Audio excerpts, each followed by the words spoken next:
course. Oh, that is something. Okay, go ahead. Okay, ready? Okay, this meeting of the Inalåhan Municipal Planning Council is now 7:16.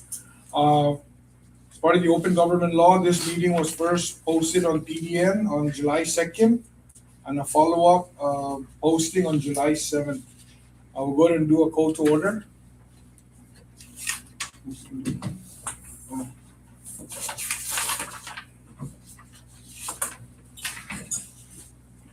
Chairman Chargala, Present. I'm sorry. Michael Weekly, present. Stephanie Chargala, Jaylene Chargala, Kathy Tideway, Present. Jana Sanchez, Roy Chargala, Bridget Polino, Alfred Garrido, Dan Sanchez, Present. Latrina Manzanonia, Present. Joe Meno. Present. Mr. Chairman, we have a quorum. Okay, we're tabling Secretary's report. Unfortunately, she's not able to make this meeting, and likewise with the Treasurer's report. Mr. Chair, I motion to table line items number 3 and 4 to our next meeting. Any second? Okay, so there's a motion made by Joe Meno to table items 3 and 4, seconded by Latrina. Those in favor, say aye. Aye. Those opposed, say nay. Motion carries. Okay, public comments, seeing none at this point, we're gonna move over to the mayor's report. I really don't have, well, let me go ahead and make this report. So obviously you guys are aware where parade and the memorials have been canceled, at least at the village level. So we, as mayors, we opted to do a unified memorial, which basically means on July 21st at 10 a.m., we will be hosting an island-wide mass over at the cathedral, followed after that with a memorial ceremony to include all the villages, or at least those that hold memorials. This is all on July 21st, Liberation Yes, Day? July 21st, 10 a.m. Yeah. So the venue is the cathedral, right after the Skinner Plaza. Would be the or Plaza de España, I'm sorry, right outside where they'll hold the island-wide memorial for all the villages hosting. Okay, so that's pretty much all I have, and it's been a while since, and I should have been better prepared. Unfortunately, the storm kind of like boggled down everything, but nonetheless, and of course, maybe just to report. So we are in a position right now, starting Saturday, actually tomorrow. We're deploying out bins like we did in the last storm. We're gonna allow for the community to dispose. We provided 40 bins. This time around it's only 12, only because we understand that not everybody has the trash. So we'll stage up in the Malolo Social. We're gonna stage down in Inalåhan by Godon's Cave at the statue, and then we're gonna stage also down at Bear Rock, the parking lot area there. And that's really kind of great convenience for the people. We're also going to be deploying backhoes and dump trucks to do a lot of the video cleaning. So, if you guys ever passed it, the road was really overwhelmed with rocks and all kinds of bamboo and floating, the coconuts and everything that floated out above it. We were able to clear it, but it still needs work and requiring heavy equipment and work. So, we're going to be deploying that starting Saturday for sure. Everything should begin on Saturday. So that's pretty much for now regarding this storm. We do have a charging station outside that we've already been, community has been using it. Moving along, item number 6 or 7. Sorry, Mayor, I just have one question in regards to the bins. How is that being funded? Oh, Is that okay. through- No, so, okay, good question. So, as part of the Typhoon Bobby preparation, the senators budgeted and gave us gave all the villages 250,000. So out of that 250,000, A big portion of that, roughly about 77,000 of that is budgeted for equipment use. So yeah, that's not coming from any kind of budgeting coming out of our office or whatever. That's actually coming from monies that were appropriated by the senator and of course approved by the governor. So and then a big portion of that also would be paying for the employees overtime, night differential, and what have you. Those kind of premium pay would be paid out from this 250,000. Do we have a breakdown of how much for salaries or? is it So what we did was we took Sinlaku's own, and in Sinlaku's event, which was a shorter timeline, they had used $86,000 of that premium pay that paid out the overtime night differential, all that. So it is anticipated that this event would actually roughly right around that, but we actually budgeted for about 96,000 just in the event that we didn't want to, because what's going to happen is because that fund was earmarked or was intended to pay for the premium pays, we want to make sure we didn't shortchange any employees, so we just up the number up Okay. an additional 10,000. So Sinlaku, we roughly spent about 80,000. Yes. And then you anticipate that Bavi, you earmarked 95? Yes. But it is Cushion just, 95. yeah, Okay. cushion 95. Okay. So you take that 95 plus the 70,000, that's really, what is it now, 162,000 Mhm. out of 250, and then a big portion of that we're going to be, Using for heavy equipment. yeah, we're looking actually at trying to purchase a mini backhoe using that money. We're still trying that.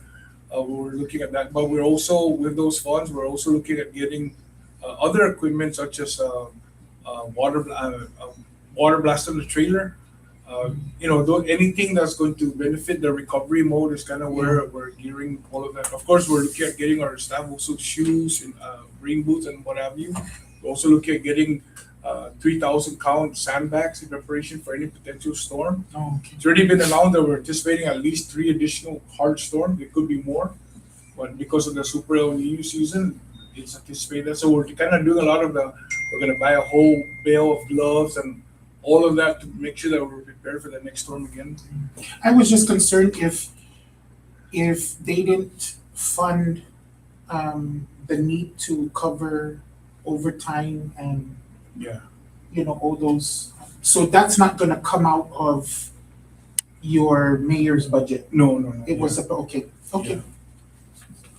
So yeah, that was pretty planned well this time around. It wasn't like that in Laku. What was fortunate for us during San Laku is the mayor's council actually had overlapsing of funds that we were able to pay. But this time around, we're better prepared and we made the. That was why I asked that, because the last I heard through oversight that there was a need to tap into the current budget Right. to pay for the overtime. overtime, and I don't think that should be done that way, Yeah. because then that now throws the mayor's budget off. Right. If you have to pay for Yeah.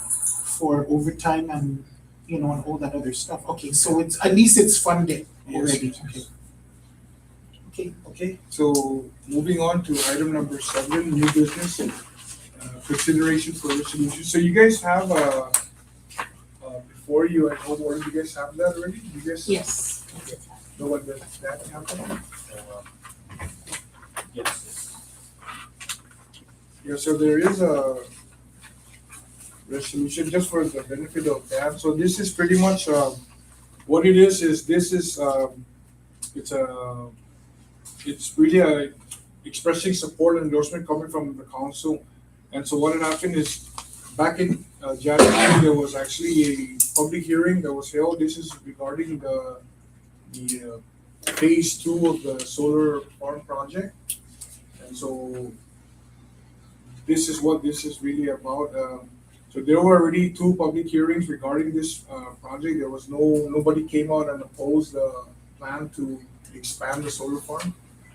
And so this is really merely kind of just, unless you guys have any issues. I don't have any issues, Mayor, and thank you to your staff for sending this out on our chat so that we could really look at it. I don't have any issues. I think this is just a thought, and we're all about supporting how to make our lives and our communities better. But again, I'm just gonna throw in that thought of how does this directly benefit our community? Is there a, a plan that they offer a lesser cost in power, or is there a plan? Any benefit to the community? Yeah, any benefit directly to Inalåhan, right? Is this, first of all, I think that my question is this land a government land? Yeah. Well, I don't want to say that because I know part of the first one, I think was part of the Calvos. The Calvos, yeah. Yeah. I mean, in They had instance solar. of that, right, the Calvo family are benefiting because GTA or Telegram Holdings or whoever is tied to this business is going to pay rent to the use of the Calvo's property, right? And so they benefit, the Calvo's family is going to benefit from this, and this is a multi-million-dollar industry, solar farm. So if the Calvo's family is benefiting, how does Inalåhan get to benefit from that? Because they're asking us to support the cause and to, basically fly low under the radar, don't protest, don't do the, and I'm all for that. I'm all about being transparent and open, but how does that benefit our people? See, the dump was put into Malolo or into Inalåhan, and so every month we receive X amount of dollars because of the dump being in our village. So how is this benefit? I'm not So asking for my financial. understanding of how this is gonna work is pretty much is this a solar farm like the ones up in Cross Island? Yeah. Okay, Yeah. so they're gonna sell the power back to GPA. GP.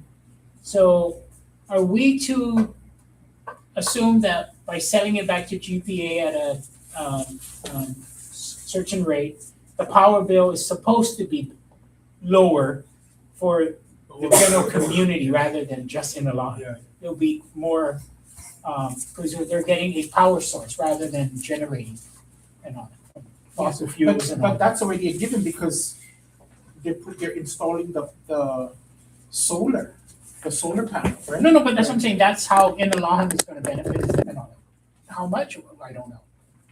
But to some, it might be a lot, to some, it might just be a pinch. But I'm assuming that's the only benefit that the community is gonna As a get out of this? community, as an island, yeah. Yeah. Well, take for instance that solar farm they were proposing in Paget.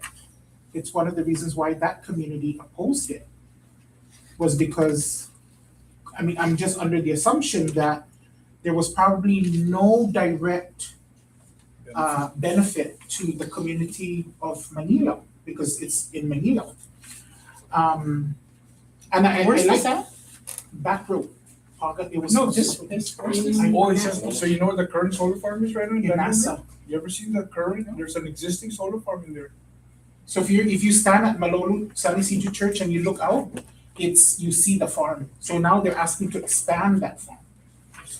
Okay. So Now- the current property where it sits as is the Calvos family. That belongs to the Calvos family, right? So now they're asking to expand it, and I'm only under the assumption that now they're tracking into government property. Right? And Yeah. so the government they're going to lease the property from the government, throw it back into power credits, I don't know, however they do their internal vetting. And yes, it's a good thought that maybe possibly for the community of Inalåhan and Malolo would get a lower rate in power, but that's gonna benefit everybody. It's not just specific to Inalåhan, it's Yeah, that is correct. going to be for the whole island. So my thing is, again, it's just a thought. I don't want to stir the pot in anything or any matter. But what is it, or how is that going to benefit our community? I want to say not necessarily the entire Inalåhan, but I wanted to say that, one of the big labor force that helped put that together, which I'm surprised you weren't aware, but John was actually the lead, one of the lead out there installing all of those, right? So, and then afterwards, it was still a bunch of Inalåhan that are still working in there, maintaining the whole place. So there's an employment benefit, but of course, it's not Not to guaranteed, everybody, you know. but it does go. So would this project still proceed without this resolution? No, I think it's part of the CLUC, Chamorro Land Use Commission in terms of like, getting the community's input or approval. So it's just input. There's no, so if we don't agree tonight, Yeah, if I withhold my support and say I'm not supporting this resolution, Yeah. it's still, they still Yeah, are going to go in? no, they cannot forge ahead. Okay, They yeah, need they this won't be blessing. able, they'll stop the project. Yeah, they need our blessing as a Yeah, community. which is what brings me back, opposed by the community in Manila to open up that solar farm. Because as they were proposing to open up the solar farm, Pagat Cave, they were doing the first part, had suffered a huge land erosion, Yeah, and that Korean contractor refused to mitigate the issue. And so Pagat Cave became a disaster. And so, the Chamorro militia up in arms and started opposing the construction of solar farm. So it never progressed. It never came to fruition. It's the project. So there's stopped. no solar farm in Pagat?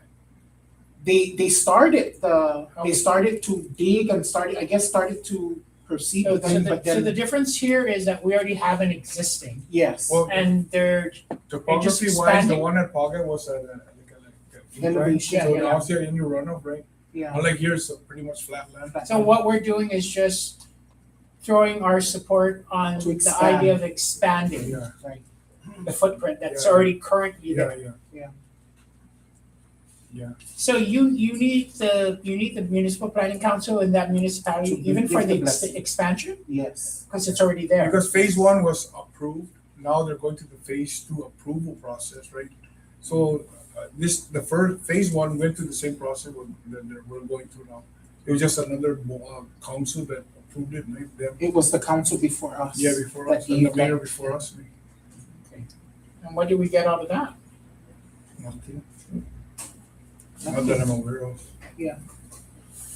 It's just, again, I'm very grateful to the staff for putting it out there because I remember seeing this along the line, previous meetings, right? But Yeah. as everything, we're all busy and inundated with things, but I'm very grateful that they sent it again. Jaylene had sent it saying, here's for your review. And so I personally took the time and read it. And in my reading, I felt just the thought or the need to ask, how is this benefiting our people of Inalåhan? And we go back using the example of the dump. They closed or that dump, right? They learned from their mistakes.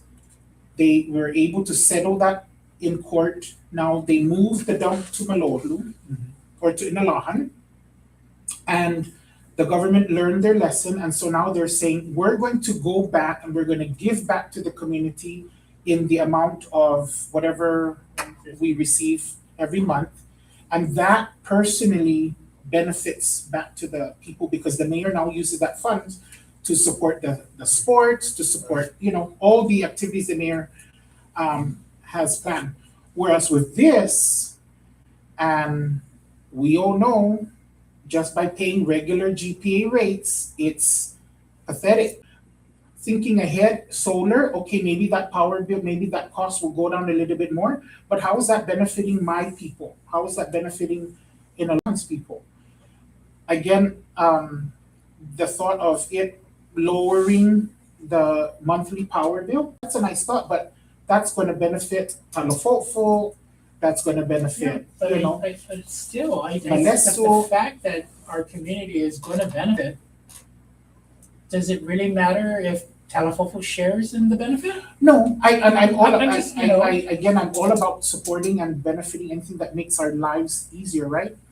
But we have to think of, the foot traffic, remember when they came in with this, when they first did the solar farm, our roads were, everybody was playing, what is that, Pac-Man, or trying to dodge the potholes. What's Remember the downside of having that solar farm? What's the harm of expanding the current footprint? that? Nothing. I don't see any, Further harm that it could do, Harm, 'cause right. So right now, the way I'm hearing it is there's a potential of benefit. To what extent, we don't know. Mhm. It's gonna benefit potentially island-wide, it could be, or it could just be, isolated. isolated to the southern villages, I'm not sure. And all that, but if us approving it does not, if the project proceeds and there's no harm to us that we know of, we don't know of any environmental because there's already one existing. Yeah. We don't know what It's other almost harm. like a cut and paste project. The only two benefits I'm hearing is potential workforce for our I community. If we try to figure a way to maybe make that one of the requirements that, you must, at Hire least Inalåhan. 10% of your workforce has to be from Inalåhan or something like, but the only side there is then if you don't get 10%, then the project will never go, Move forward. or at least Again, some. this is just my thought, and the only reason why, again, I will bring up another example is, you look at the community of Meleso.